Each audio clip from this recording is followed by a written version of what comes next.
George, Duke of Kent, was the son of a king, the brother of two sovereigns, and the uncle of a future queen. Cultured, elegant, and extraordinarily charismatic, he stood out for his artistic talent, his taste for modernity, and a personality that contrasted sharply with the rigidity of the monarchy of his time.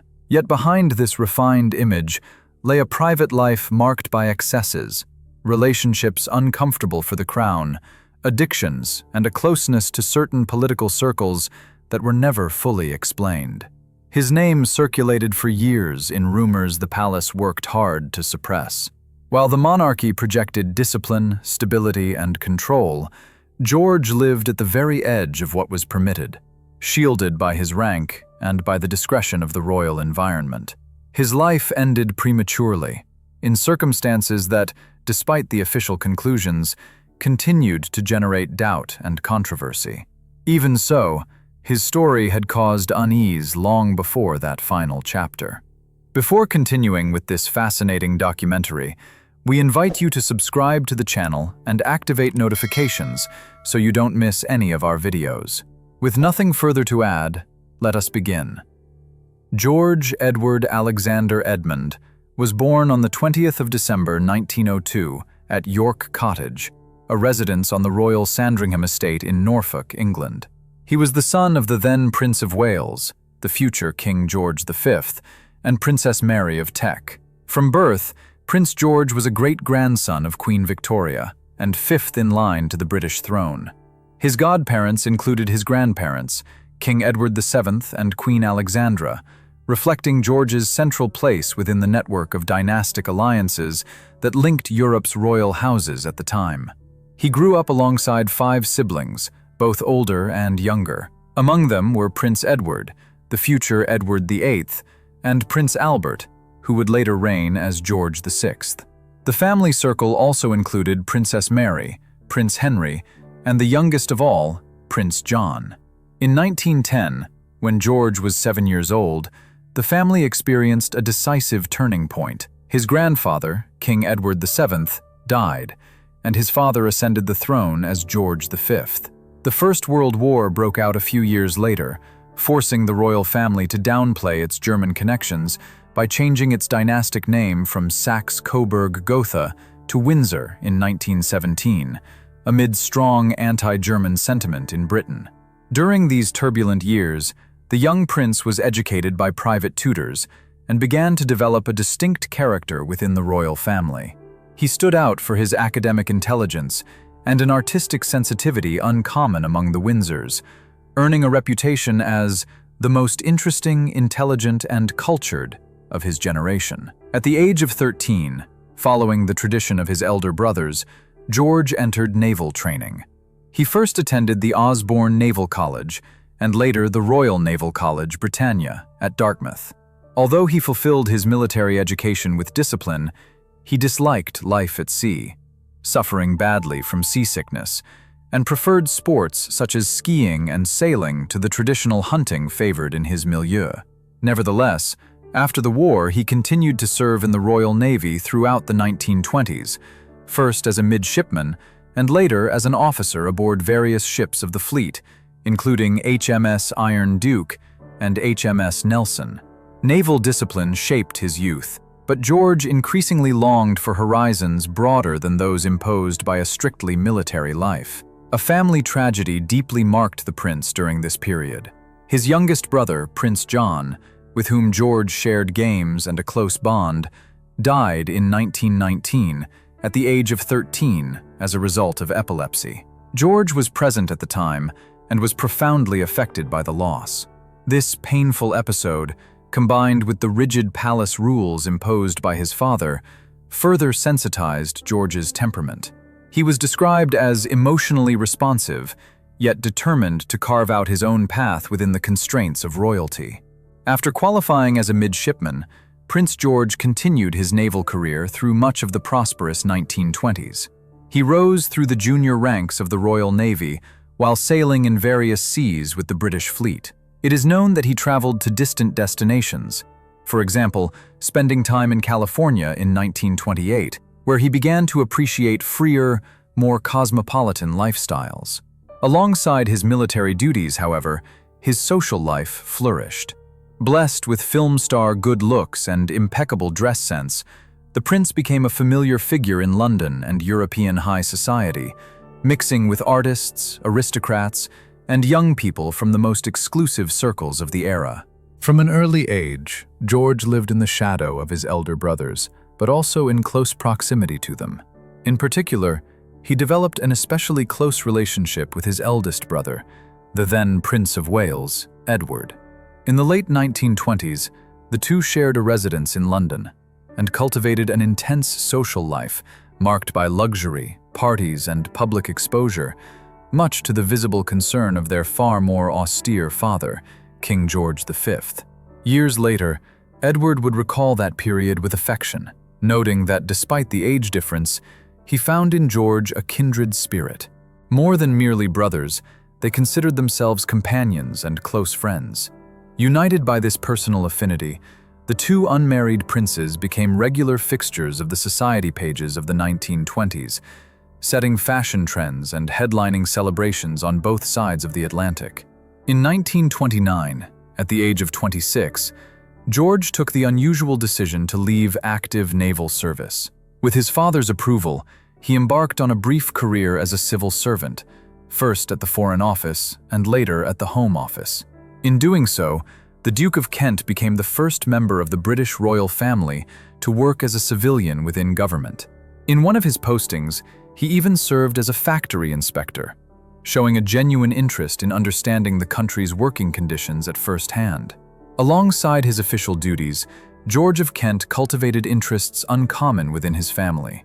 A lover of art and interior design, interests he shared only with his mother, Queen Mary, he personally decorated his residence in a refined, avant-garde style. A skilled pianist, fluent in French and Italian, he had a fondness for fast cars, bohemian gatherings, and London's cultural life.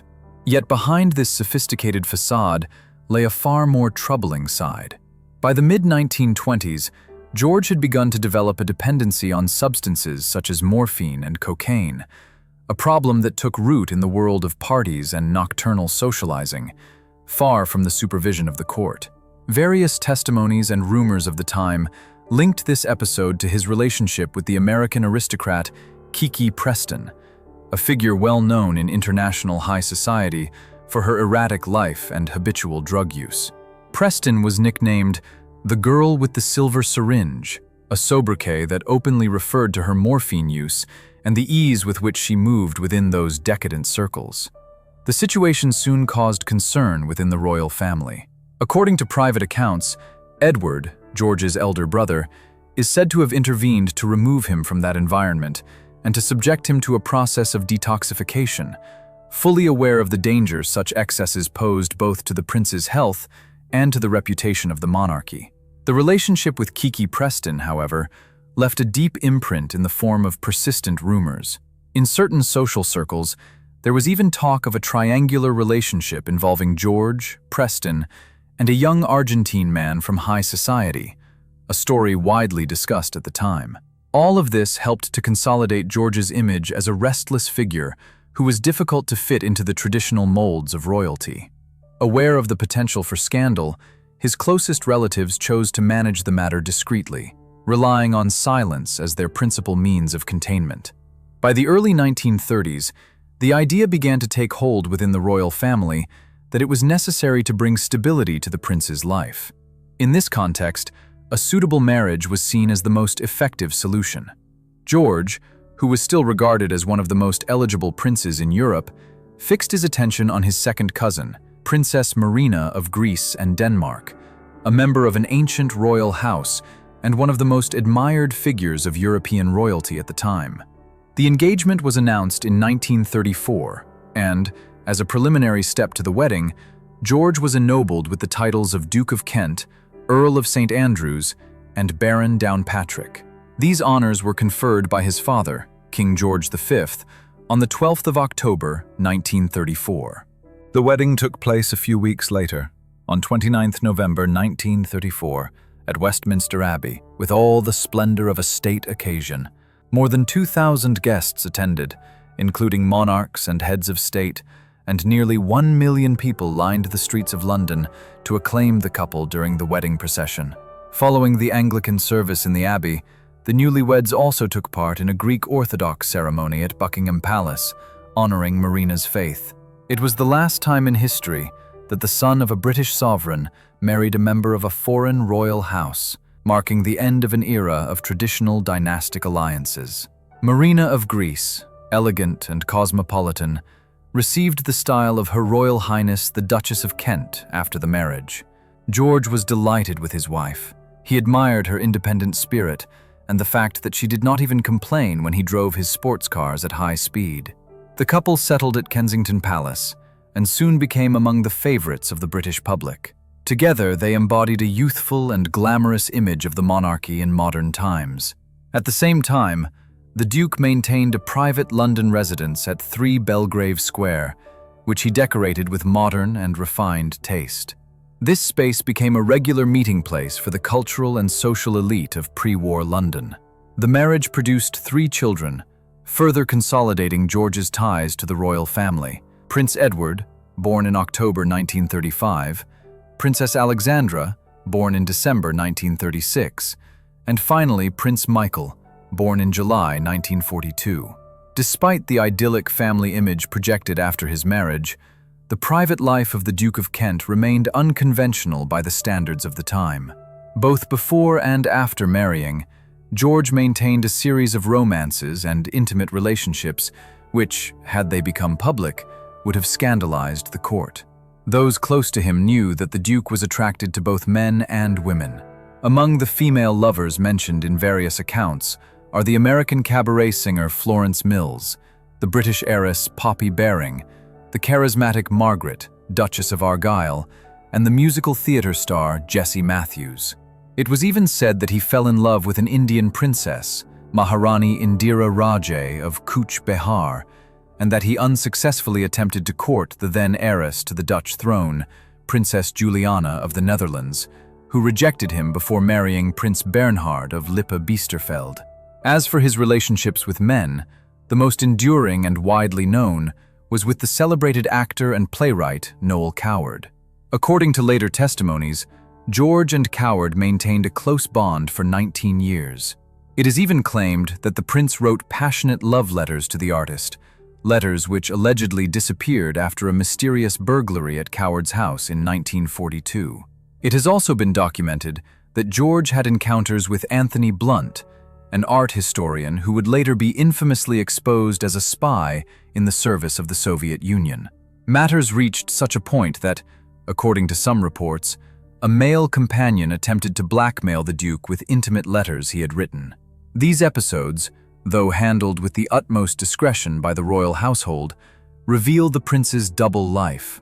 On the one hand, an exemplary member of the official royal family; on the other, the protagonist of a turbulent and secret private existence. Another persistent rumor suggested that the Duke of Kent had fathered an illegitimate child with the aforementioned Kiki Preston.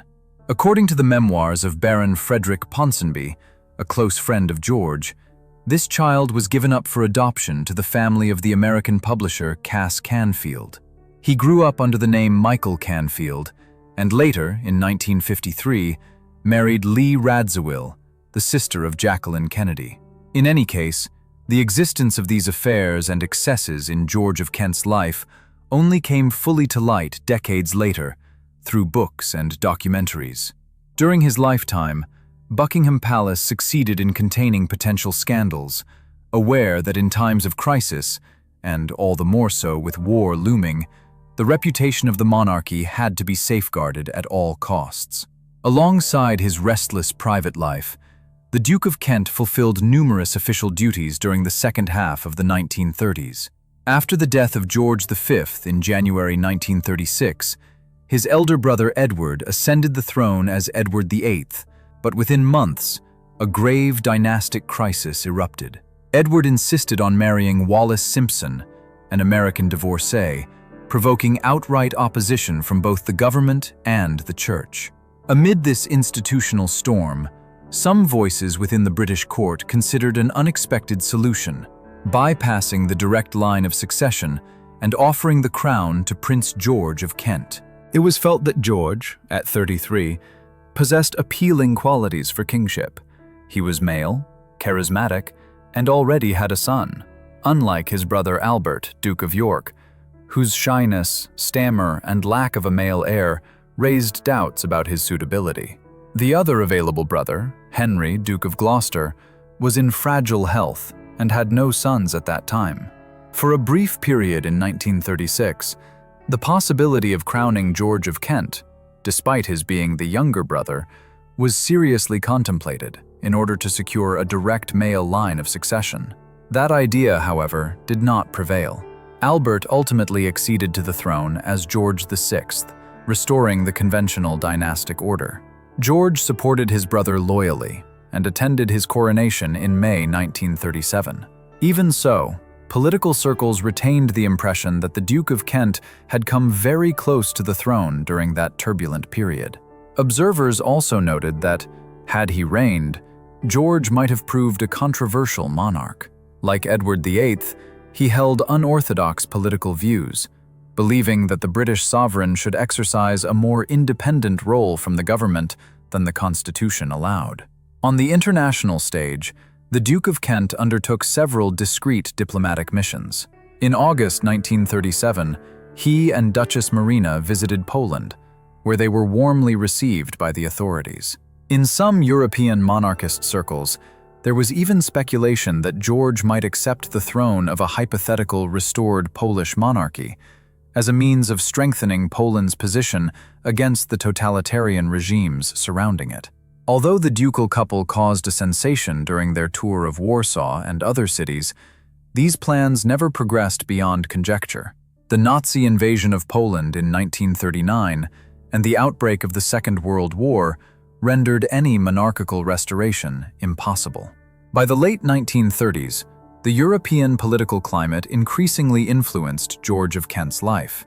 Like his brother Edward, by then Duke of Windsor after his abdication, he expressed a degree of sympathy towards Hitler's Germany, or at least an interest in achieving peaceful understandings with the Nazi regime.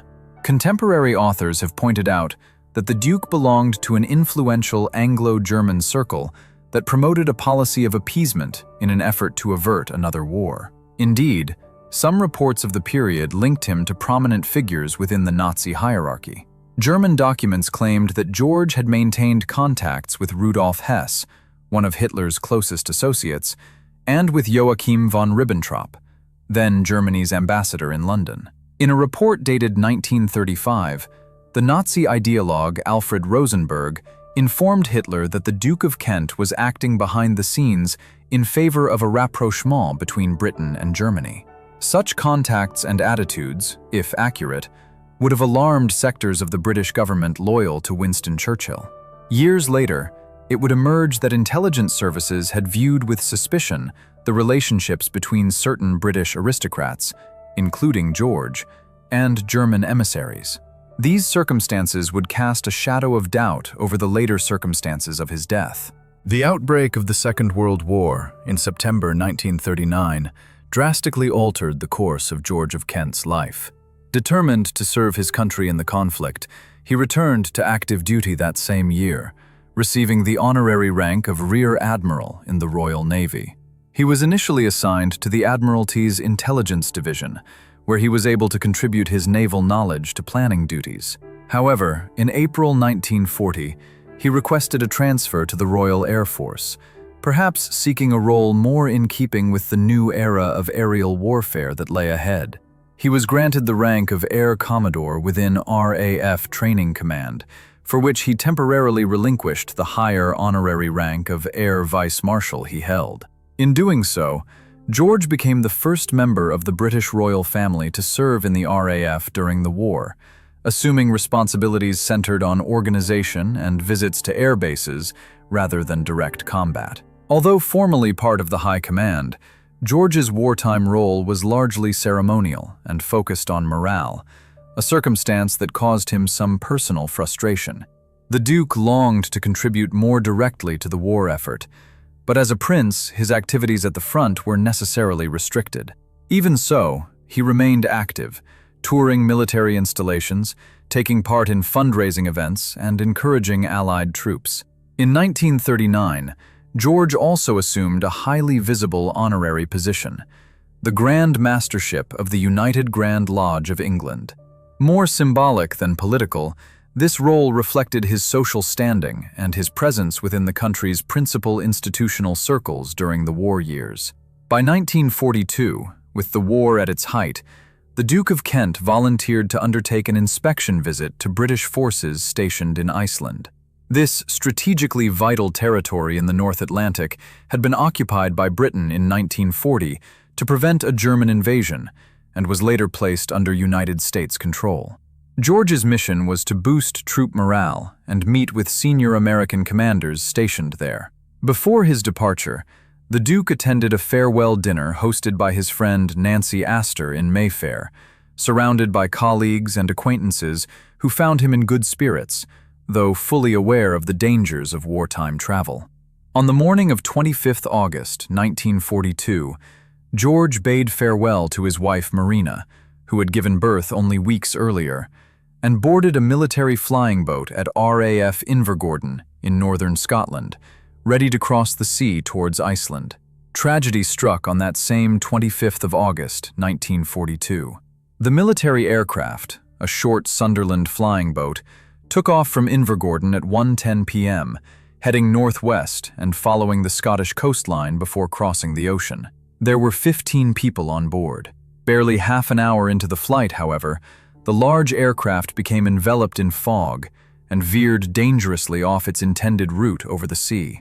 At 1:40 p.m., it crashed violently into a rocky hillside known as Eagle's Rock, near Dunbeath, in the remote highlands of Caithness, Scotland. The impact was catastrophic. Carrying more than 2,400 gallons of fuel, the Sunderland exploded in a fireball that incinerated much of the fuselage. 14 of the 15 occupants were killed instantly, including Prince George, who was just 39 years old. His body was found some 50 meters from the point of impact, among the scattered wreckage of the aircraft, still clutching a deck of playing cards in his hands, a tragic image of his final moments amid the disaster. Remarkably, there was a single survivor, the rear gunner, Sergeant Andrew Jack, who was miraculously thrown clear with the tail section of the aircraft and landed in a peat bog on the far side of the hill. Dazed and suffering from severe burns, Jack nevertheless managed to make his way in search of help at a nearby cottage, defying protocol by not remaining at the crash site. When rescue teams eventually arrived, they encountered a horrific scene and initially believed that there had been no survivors. Confusion reigned in the early hours after the crash. It was first reported that all aboard had perished, and Sergeant Jack's family even received a telegram announcing his death, before it was discovered that he was, in fact, still alive. The death of a serving member of the royal family shocked the nation. Prime Minister Winston Churchill announced the tragedy to the House of Commons and paid tribute to George of Kent, describing him as a brave and handsome prince.